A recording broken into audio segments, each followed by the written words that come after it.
Dragi slušatelji Radio Sunca, slušate još jednu studentsku emisiju S4S Radio. Sigurni smo da ste već navikli na naše hvale vrijedne projekte, bilo da je riječ o raznim akcijama, tribinama i slično, a ovog S4S polumjeseca punjenja baterija smo se odlučili malo više pozabaviti humanitarnim djelovanjem. Prošle subote smo organizirali S4S humanitarni kartaški turnir u Briškuli i Trešeti. Za UNICEF-ov projekt prve tri su najvažnije, a kao nastavak već utabane suradnje sa UNICEF-om.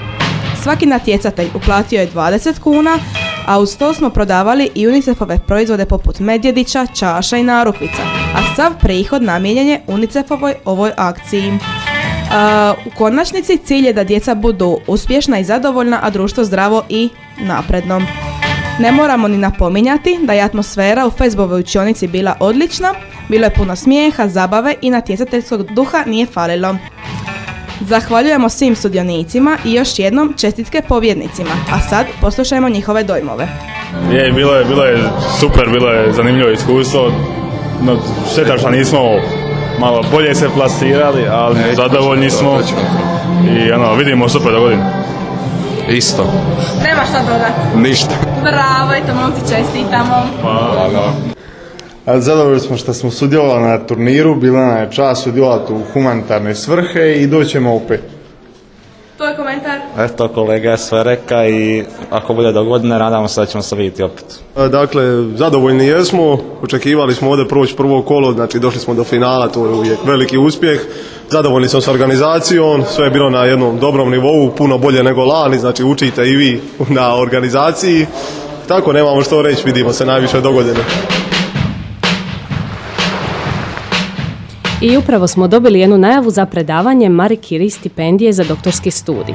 Riječ je o stipendiji za izradu doktorata u sklopu Marie Curie projekta Initial Training Networka, koje pružaju izvrstan početak znanstvene karijere za mlade istraživače iz svih znanstvenih područja. Doktorica Branka Bernard, djelatnica Agencije za mobilnost i programe EU, održat će ovog ponedjeljka 17. lipnja 2013. godine u Splitu od 10 do 12 sati u Sveučilišnoj knjižnici u Splitu, znači Sjeverni toranj na drugom katu, predavanje o Marie Curie stipendijama za mlade istraživače s praktičnim savjetima vezanim uz pronalaženje doktorske pozicije. I pozivamo sve zainteresirane da se odazovu. Sada ćemo se kratko odmoriti uz jedan glazbeni broj, a nakon toga očekuje nas jedan vrlo zanimljiv gost. Ostanite s nama. Natrag smo u emisiji S4S Radio, kao što smo već najavili, s nama je danas jedan vrlo zanimljiv gost. Sigurno su vam već dosadili naši milozvučni glasovi, a predugo u emisiji nismo imali gosta, pa smo se odlučili sve to nadoknaditi s našim današnjim gostom.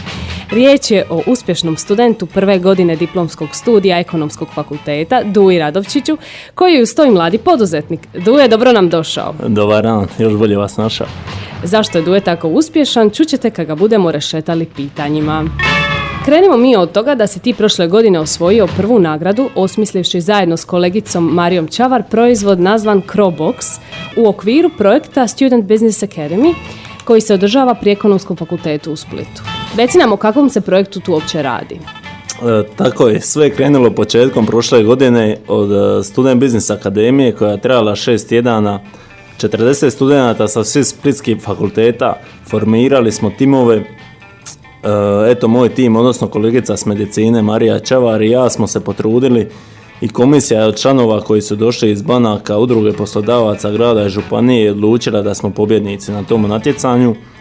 Pobjedili smo s projektom CrowBox, pa eto mogu malo više o tom projektu. Znači, CrowBox je zapravo proizvod koji spaja proizvođača domaćih autohtonih proizvoda i turističko tržište Hrvatske.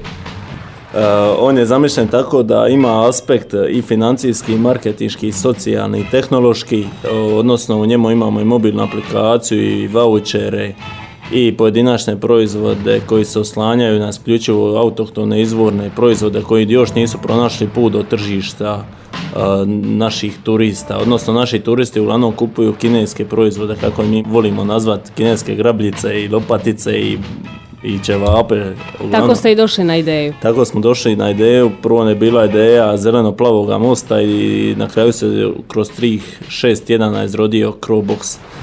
I nisam htio samo stati na pobjedi, već sam odlučio proizvod baciti na tržište. Kroz ove godine od dana sam radio na tome. okušati se u poduzetništvu i sutra zaposliti nekoga.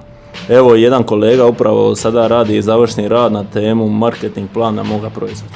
Odlično, znači koliko je bilo teško to sve osmisliti i realizirati? Pa slušajte, najbitnija je volja. Ja sam u to ušao, kolegica Marija sa medicine je danas doktorica. Tu ostao sam sam, vjerovao sam u to i evo, još uvijek vjerujem i nadam se danas sutra će mi nešto i materijalno donijeti. Možemo se evo opet odmoriti uz jedan glazbeni broj, pa se vraćamo rešetati Duju.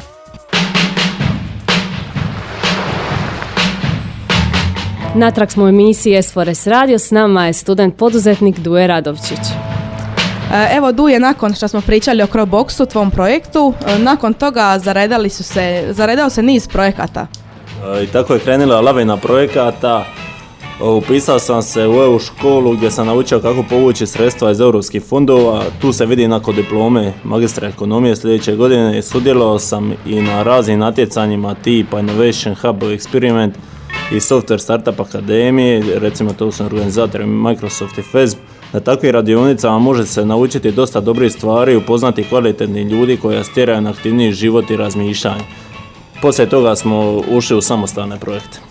Dobro, evo, spomenuo si samostalne projekte, pa si zajedno s kolegom Darijom Dobrićem pokrenuo projekt Student poduzetnik, preko kojeg se mogla osvojiti ljetna praksa, a zapravo cijeli projekt osmišljen je s ciljem spajanja teorije i prakse, a znamo da to nedostaje na našim fakultetima. Da, odluka je pala napraviti vlastitu radionicu pod imenom Student poduzetnik koja će biti od koristi studentima. Primijetili smo da nema uske povezanosti sveučilišta i gospodarstva i odlučili smo dovesti bivše studente koji danas imaju poduzeća, odnosno koji su poslodavci, poduzetnike iz gotovo svih sektora od proizvodnje, IT-a, ribarstva, turizma do trgovine, koji će spričati kako i zašto su odlučili biti poduzetnici te koje su njihove prednosti, a koji nedostaci u poslu. Projekt su prigodnim govorima otvorili dekan Splitskog sveučilišta profesor dr. Ivan Pavić i dekan Ekonomskog fakulteta profesor dr. Željko Garać. Studente smo privukli tako da smo dijelili plaćenu praksu ovo ljeto. Onome tko najbolje riješi case study odazvalo se oko 200 studenata, njih 4 radića kod naših poduzetnika ovo ljeto. Došle su nam i institucije Hrvatski zavod za zapošljavanje, Tehnološki centar Split i Županija Splitsko-dalmatinska, odnosno Ured za gospodarstvo, koji su prezentirali svoje mjere koje nude mladima i ohrabrili da svoje ideje pretvore u djela, a oni će im u tome nastojati pomoći. Na kraju nam se svima obratio predsjednik studentskog zbora sveučilišta Marij Najduk koji je podržao ovakvu inicijativu. U sklopu projekta posjetili smo i Zagrebački inkubator poduzetništva, institucije kakve nemamo u Splitu. Više o tome pročitajte u listu Ekonomskog fakulteta Feniks koji uskoro izlazi. Već si spomenuo da su na konferenciji bili pozvani poduzetnici. Kako su oni reagirali na ovakav projekt? Oni su reagirali uglavnom pozitivno. Imali smo sreće da gdje god smo pokucali na vrata mladih poduzetnika, primili su na široke ruke i oni su svjesni da trebaju poznati mlade kvalitetne kadrove i da pače oni koji su mogli otvorili su svoja vrata i za studente koji će raditi ovo ljeto. Je li gotova selekcija za tu ljetnu praksu? U splitskoj tvrtci Opstanak, ako se ne varam. Tako. Imate li dobitnike?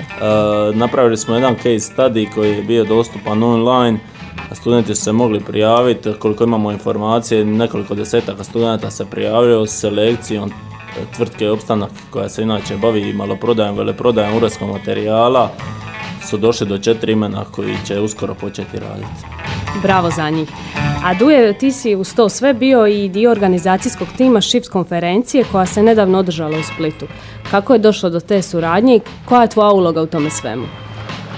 Mome kolegi Dariju i meni je bila izrazita čast kad smo dobili poziv da sudjelujemo u organizaciji najveće IT konferencije u našoj regiji. Shift konferencija koja je trajala 3 dana, prošli mjesec, oko 500 sudionika je tu bilo, 32 startup natjecatelja i jedan pobjednik koji je dobio $10,000 keša. Ove godine to je bio Baby Watch, to je hrvatsko-slovenska aplikacija namijenjena trudnicama koje pomoću svog mobilnog uređaja mogu pratiti otkucaje srca svoje bebe, šerati to po društvenim mrežama i slično.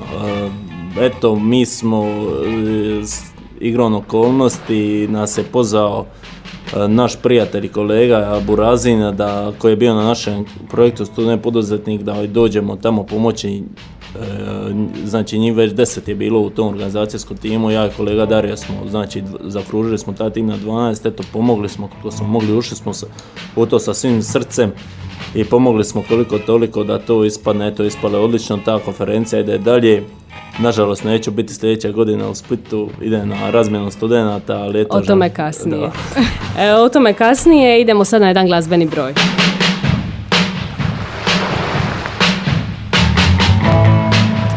Natrag smo u studiju Radio Sunca, s nama je danas Duje Radovčić. Duje već 3 godine, znači održava se projekt Top Businessman u sklopu Ekonomskog fakulteta. Ti si sudjelovao u organizaciji, pa možeš li nam reći nešto više o tome? Naravno, poslije shifta pomogli smo organizaciji projekta Top Businessman koji se održava svaki ljetni semestar na Ekonomskom fakultetu u Splitu. Riječ je o projektu koji dovodi najbolje hrvatske poduzetnike koji studentima pričaju svoje iskustvo, greške i uspjehe. Naravno, studenti ih izrešetaju pitanjima. Do sada su gosti ovog projekta bili vlasnik koncerna Agrokor gospodin Ivica Todorić, vlasnik Atlantic grupe gospodin Emil Tedeschi i nedavno direktor THT-a gospodin Ivica Mudrinić. Kako je najavio voditelj ovoga projekta, moj kolega Toni Šušak, projekt ide dalje, valjda će nam se odazvati još koji hrvatski top businessman i uveličati ovaj projekt. A Duje, mi smo dobili jednu ekskluzivu kao i obično. Riječ je o tvom novom projektu Student pred vratima Europe. Zvuči jako moćno, pogotovo ako uzmemo u obzir da smo za koji dan i mi u Europskoj uniji. Reci nam o čemu se tu radi. Evo, mi pomalo završavamo faks, moramo napraviti jedan projekt koji će nam biti kruna studiranja. Već imamo nešto iskustva, kroz svaki projekt gledamo budućnost. Želimo studentima dati ono najbolje kako bi sutra bili konkurentniji na tržištu rada. S tim će društvo u cjelini ići naprijed. Naš novi projekt zove se Student pred vratima Europe, startati će u listopadu ove godine. Projekt se bavi problematikom vezanom za ulazak Hrvatske u Europsku uniju. Prije svega visokom stopom nezaposlenosti, mladih visoko obrazovanih kadrova. Zatim slabom iskorištenosti EU fondova namijenjenih sveučilištu, studentima i poduzetnicima koja je recimo manja od 30%. Za prosječnog studenta edukacija o načinu povlačenja sredstava iz EU fondova je minimalna ili preskupa. Pokušat ćemo riješiti tekuću problematiku bolonjskog procesa i međunarodne mobilnosti. Jedna od tema je uvođenje eura kao službene valute. Projekt je dosta širok. Potrudit ćemo se da studenti koji se pokažu najaktivnijima na projektu odlete do glavnog grada Europske unije Brisela, te da dobiju certifikate za savladane edukacije.